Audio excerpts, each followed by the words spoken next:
this thing, you turn this thing, you turn this thing, you turn it like this, and then that would indicate that Renee would have to be over in that direction to make that shot. Because you see that front, what we call the front where it goes like this, it would have to turn and rotate in real life for the photographer to be on its side, like so. Well, this shot here was shot by Peter Byrne, and we see the big tree. We see Al Hodgson's son, Mike Hodgson, and you see, okay, the big tree, and then you see this very prominent stump right here with the front of it cut at a different angle than flat.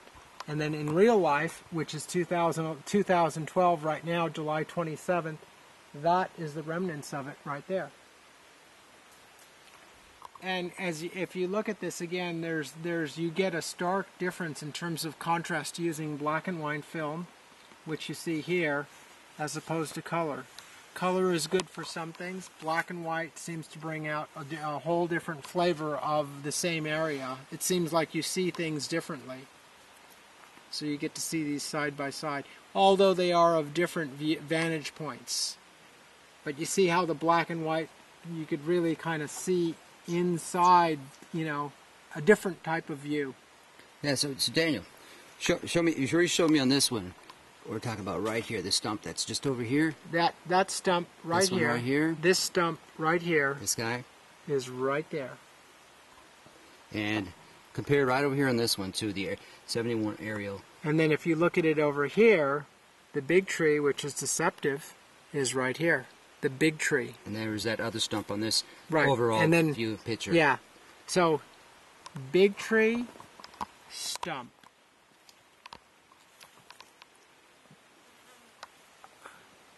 Big tree, stump. But again, two different vantage points, and this was shot, I think, in 72, and then this in 73. Mm-hmm. Thank you very much. So there it is. What do you think about that so far? Looks good. Good. I think we're in the right spot. Here's the thing: when you look to the left of this as you're facing this way, then those stumps are right there. Right. That's the rest of that curve in the picture. Right. Those stumps are there. Yeah. So my artifacts are where they need to be, and that's the significance about this film site in reestablishing that positively that this is in fact the film site, is matching things that are not going to move, such as a massive boulder or a tree or a stump, fixed locations. Good. So, hey Daniel, let's take a look at the leaning stump too, right over here. Let's go walk over. So what I'm saying, Ian, let's start again. We know the big tree is back there in the background, right. And that massive stump with the front slashed off there would be there. And then you come over to the side a little bit and then forward, closer to the creek. And that's a real good match right here. Another stump, which is right here. And you look at the lean is leaning in this way towards the person, or towards this way, and we're right in front of it like the camera was. And as you see that lean, it also leans this way too. It doesn't lean that way. So in other words, that lean is making sense. If that stump leaned that way, we would say, oh, we've got a problem. But there doesn't appear to be a problem. I think it's and then just about a perfect match.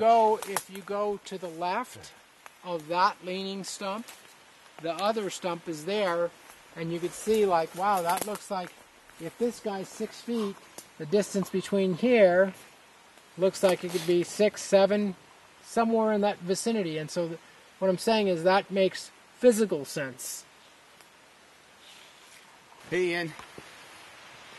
Robert. Hey, it's good to have you here. Good to be back. It's been over a year, I guess, for me. Right. And last time we saw you at the film site, you weren't convinced. You felt that we were still misinformed, that it was still farther downriver. And since then, the last time the viewers saw you, you were like, you guys have got to be kidding me. And since then, you've been back last couple days. And so what is your opinion now? I'm 99.9% sure we found the site. I'm sorry, Ian, could you say that one more time for me? One more time. I'm 99% sure we found the site. Thank you. You've done the work. We had a great team of volunteers here the past 2.5, 3 days. We did an incredible amount of work. Bill Munns came out, and the math is there.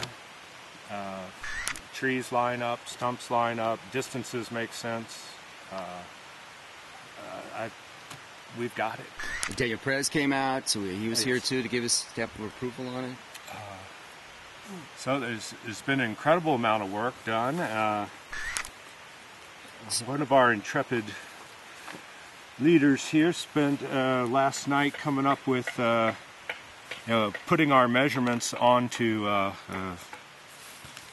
cleaner paper. Yeah. This is not the one that got dragged through the field. Because we have field notes, which are just like, let's measure that, make sure these are taken care of, and back sides of these. On there, but we can't read this very well. Let's blow it to bigger pieces of paper.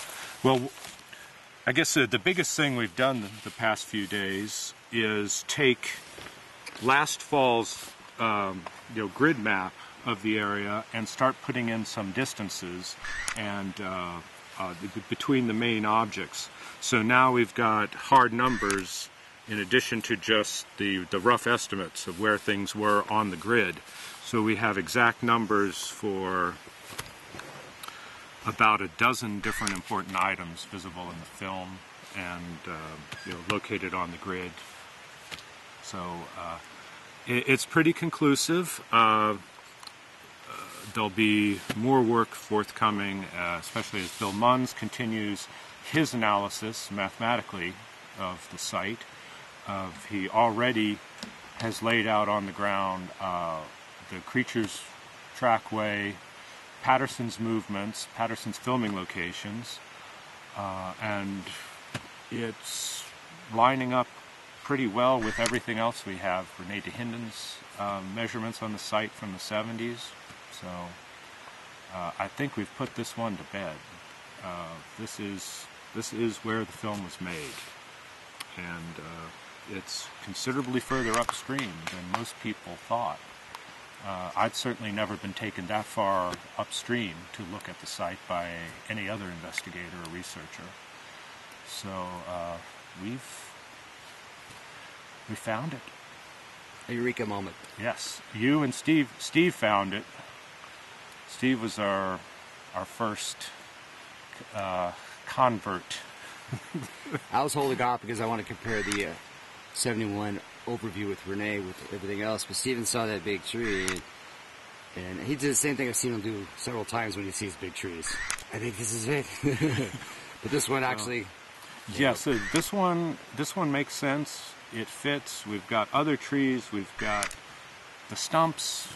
All we're missing is a large primate. So. Soon to be determined. Sitting right in front of us is Bill Munns' work. We've been working on it, and without too much details, it's still work in progress. We went over points of this, viewing, who did what, when, how, what direction, but all mapped out. So based on this map alone, patty direction travel right here.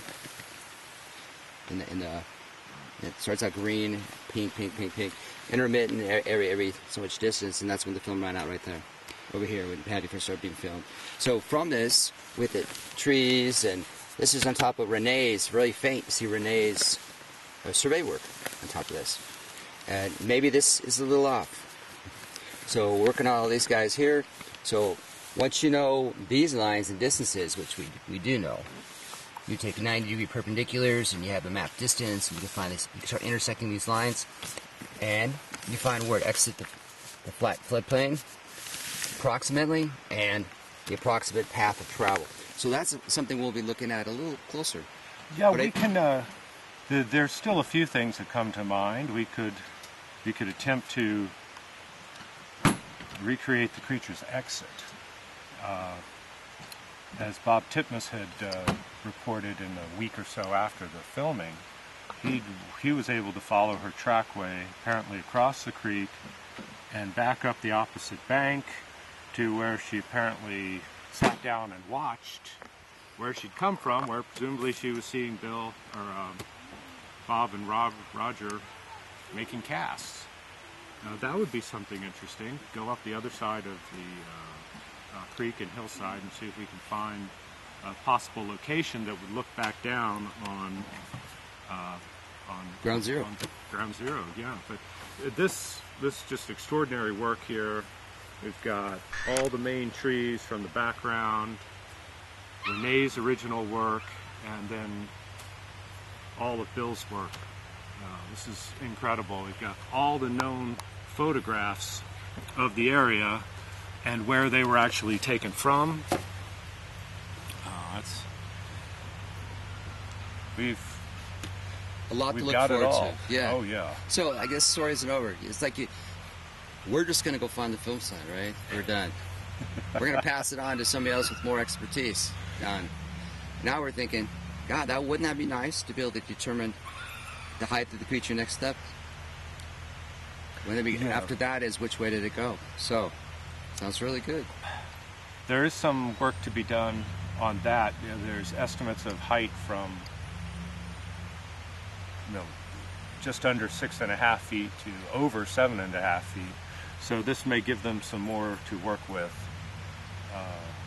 And now that we know more objects, locations and sizes, and I know Daniel's going to work on that. So Ian, is this project over? Well, we found the film site, so we've accomplished a goal that I don't think anyone's done yet. No, just getting started.